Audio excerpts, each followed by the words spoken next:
Now, when I think about this, what is this thing I want, what I want when I want it? It has to do with immaturity.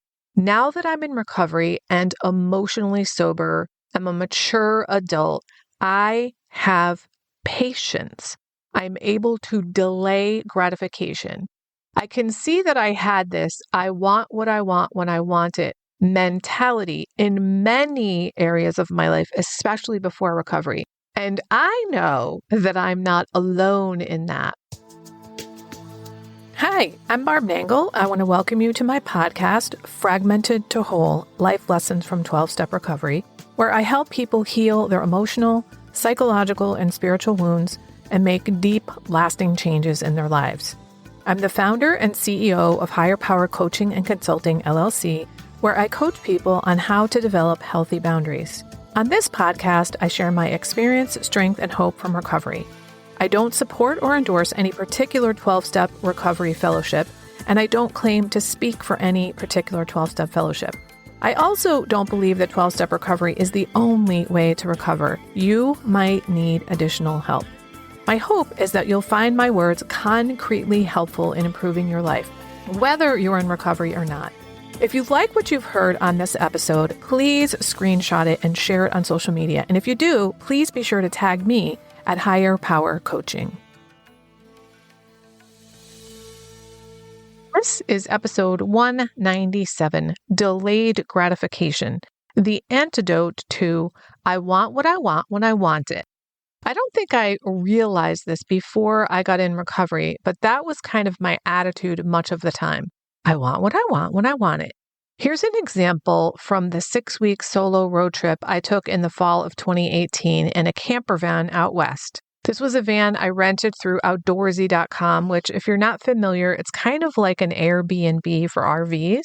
Now, I knew I was going for 6 weeks, and of course, because I live in New Haven, I was leaving from here, and I wanted a camper van specifically, something that was small enough that I could drive it through all the different national parks I planned to go to, but it was also big enough for me to live in with all my stuff for 6 weeks.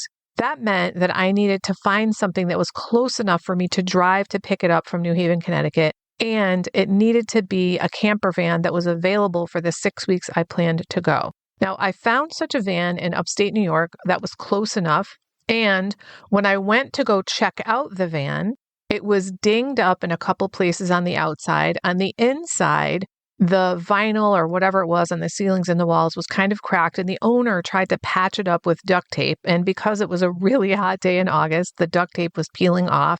And there was a handle missing on one of the doors on the inside, and it was fastened with a bungee cord. And I asked the owner about all the dings and the issues inside, and she assured me that she had taken a trip pretty recently in the van and everything worked just great, and that she had a very trustworthy mechanic who would get it all tuned up for my trip. Now, she knew that this was a first for me. I'd never done a solo trip like this before, and I'd never used a camper van before, though I had camped in tents as a youth. But because I wanted what I wanted when I wanted it, which was to go on my trip on the dates I'd selected, and to rent this van because it was the size I wanted, had all the accommodations I wanted, and it was available for the entire 6 weeks of my timetable, well, what I can admit now is that I overlooked the cosmetic things on the van because I wanted what I wanted when I wanted it. And here's the thing. The van was such a piece of shit that it broke down so many times that it saw 4 different mechanics, one of whom it saw 3 times. And the owner put over $2,000 of repairs into it in the first 2.5 weeks of my trip, and I finally ended up ditching it in Holbrook, Arizona. And the folks at Outdoorsy, God bless them, found me another vehicle so that I could finish out my trip. But that meant that I had to fly home instead of driving home with all my stuff. And that meant that I needed someone to go to New York to pick up my car for me. So I had a couple of friends who, by the way, were friends from recovery, go pick it up for me. And they were like, Barb, what the fuck? The place your car was parked should have been an indicator to you that there was something wrong here. Like, you should have known the van was a piece of shit. Now, I just did not have the ego strength at the time to acknowledge that they were right. Now, I was pretty wounded from this entire experience because it was really difficult for me to have so many difficulties on this trip. That was a trip of a lifetime.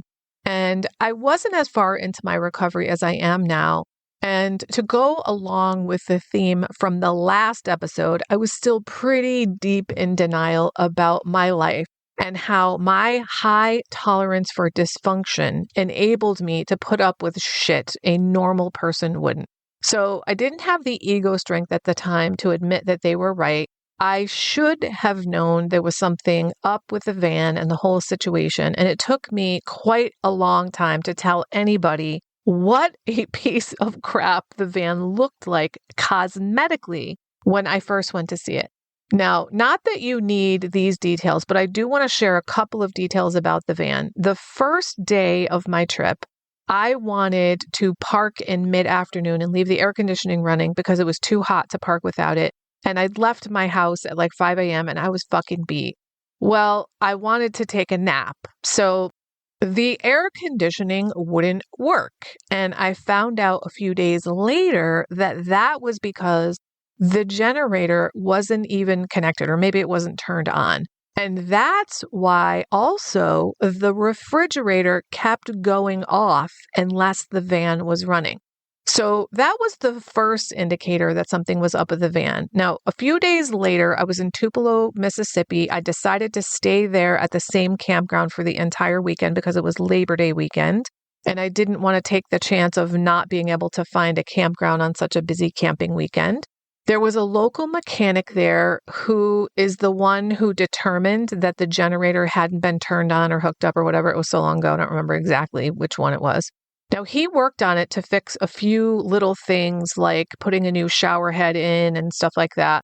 And luckily, because I decided to stay in town for the holiday weekend, when I was driving around town and suddenly heard a scraping noise, I was able to call him and have him come help me. And it ended up that he worked on this van 3 times. Well, that scraping noise, it was the exhaust pipe that had let loose. And when I got down underneath the van, I found that both ends of the exhaust pipe had been jerry-rigged with a coat hanger on one end and a wire on the other. Now, the woman who owned the van had told me she had a lot of trust in her mechanic. So this is a guy who, in preparing the van to take a 6-week road trip, didn't even hook up the generator, and he Mickey Moused the exhaust pipe. Now, there was way more than that. Those are just a couple of examples on what condition the van was in and the lack of care that was taken with it. Now, when I think about this, what is this thing I want, what I want when I want it? It has to do with immaturity. Now that I'm in recovery and emotionally sober, I'm a mature adult, I have patience. I'm able to delay gratification. I can see that I had this I want what I want when I want it mentality in many areas of my life, especially before recovery. And I know that I'm not alone in that. A friend of mine in recovery admitted about 2 years after the fact that she had a situation in which she wanted what she wanted when she wanted it. When she decided to move to a certain town because she had a recovery community and really wanted to be near them, and she also really loved the town. However, it was a really inconvenient location in terms of her driving to work because she had to drive over an hour each way through a really busy corridor of traffic to get there. And this was more towards the beginning of her recovery when she was pretty unstable, often depleted and depressed because she didn't know how to take care of herself. And even though she loved her new town and had this lovely support network of people, it didn't make up for the fact that every single day she had to get up super fucking early in the morning and drain herself driving to and from the place for over an hour each way. Now, eventually, she moved to a place that was much closer to where she worked, but it took her some time to be able to have the ego strength to acknowledge that had been a case of her wanting what she wanted when she wanted it. So what I guess I want to say to you, dear listener, if you're dealing with something right now that's coming to mind where you're feeling like, I want what I want when I want it, I want to caution you to think it through. So this is like what we say in recovery. Think the drink through. Think the drug or the bite or the date through. Don't just think about the momentary delight that you're going to have when you first take that drink or that bite, or if you make the good parts of this decision.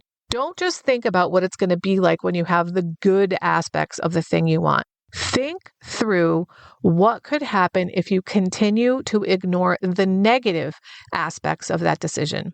If you really don't want to run your decision by anybody else, that's all the more reason you probably should run your decision by someone else. So if you have a sponsor, perhaps run it by them or a therapist or a clergy person.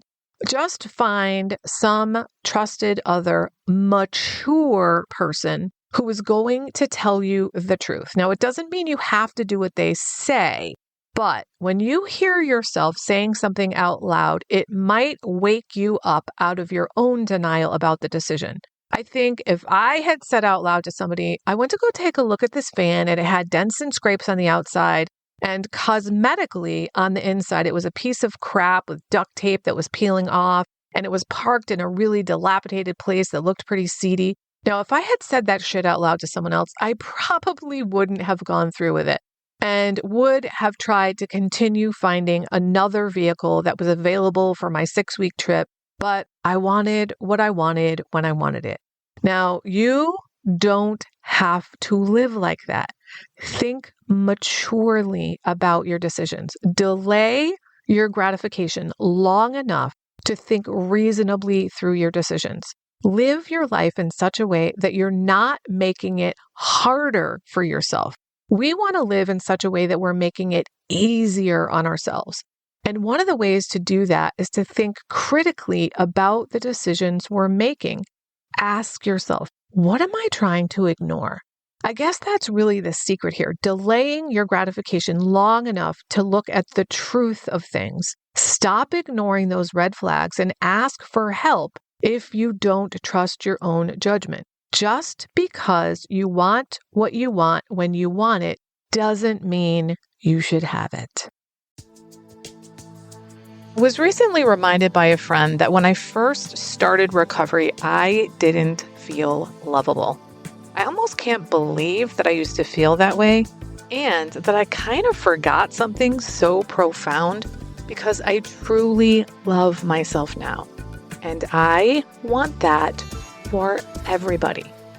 If you don't love yourself, there's literally nothing that can make up for that.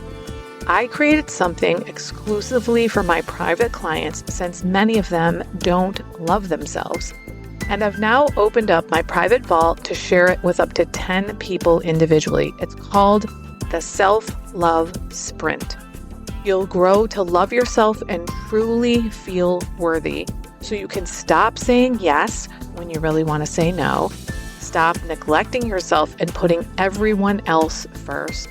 Stop saying all kinds of nasty shit to yourself. That is not what people who love themselves and feel deserving do.